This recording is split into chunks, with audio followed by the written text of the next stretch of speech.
ఈరోజు ఆర్మూర్ మండలం గోవిందపేట గ్రామంలో గ్రామస్తుల ద్వారా మాకు తెలిసినది ఏంటంటే, యాళ్ళ నడిపి గంగారాం ఇంట్లో గత 6 నెలల నుండి కిరాయికి ఉంటున్న మహిళ, వయసు అందాల 50 సంవత్సరాలు, మిరియాల పోచమ్మ అనే మహిళ ఒక 5 రోజుల నుండి ఇంట్లో నుంచి బయటికి రావట్లేదు. ఇంటికి తాళం ఉంది.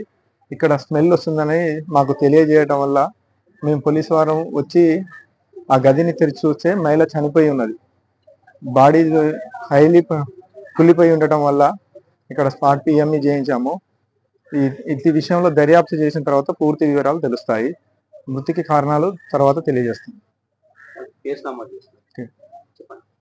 కేసు నమోదు చేసుకొని పూర్తి వివరాలు తెలియజేస్తాం.